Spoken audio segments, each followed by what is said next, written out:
Alrighty, Watchung Hills Elks Lodge.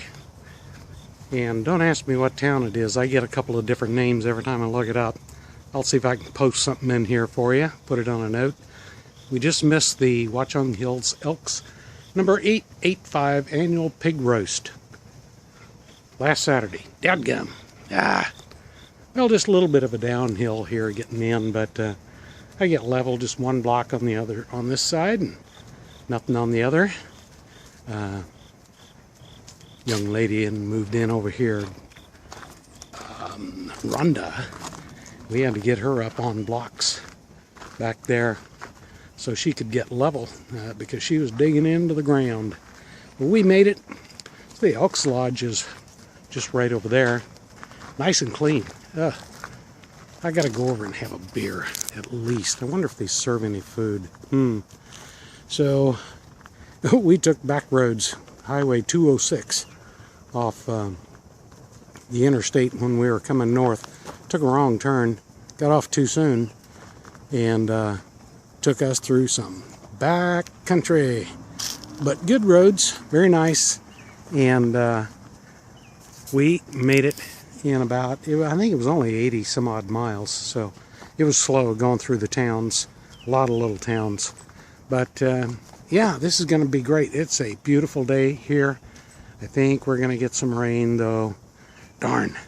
Well, we got things to see around here. One of the things Linda wanted to do is get a passport stamp for her book. So we drove about 30 minutes, hectic, oh my goodness, to the Patterson Great Falls National Historic Park. And we had the pleasure of speaking with a gentleman over here who's a volunteer for the National Park Service. He grew up here and still lives here, and told us several things about it. So you can walk clear around this park, round up there on a street, come over there and over to where the falls are, and there's an old Negro college up here that is being renovated, so they have a ballpark up there, and we're gonna walk around here and take a look. It's a nice day right now, but Ian is coming, so we're going to be getting some rain. He said this will be way fuller. In fact, that big rock out there in the middle, he said, is usually or sometimes covered with water. So the hydroelectric plant here right now is not in operation, probably, he said, because not enough water. But that will change.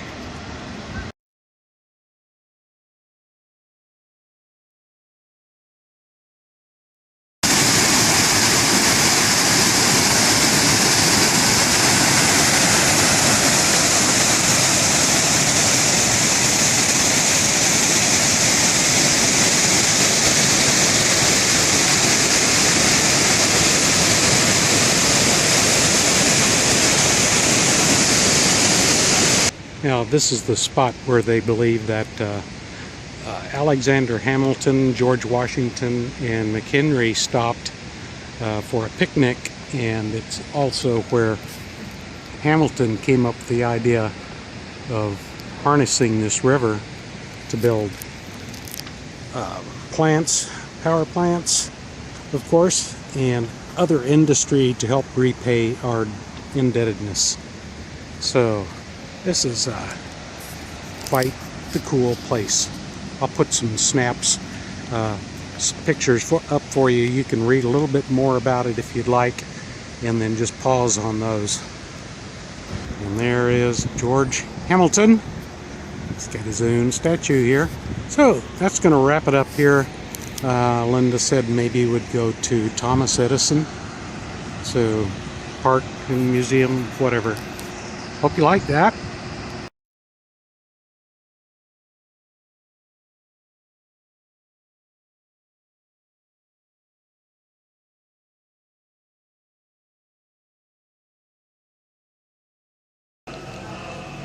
So now we're going to do the Thomas Edison National Historic Place thing, whatever.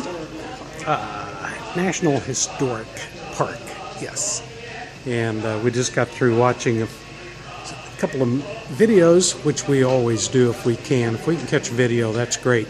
So, boy, this guy created or invented so many things. I didn't know that. All right, let's see if there's a little bit around here to see.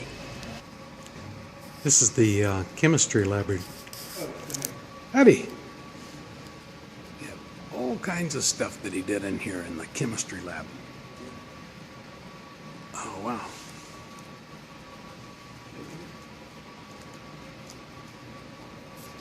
Incredible. Pipes everywhere.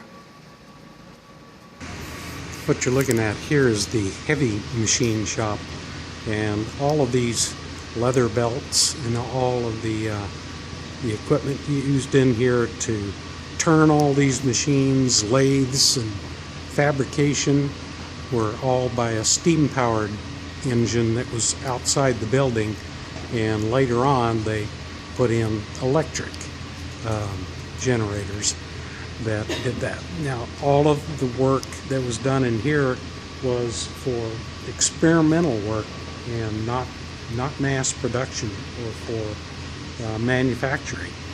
And once they figured it out, then they could even make their own parts to fix a broken part.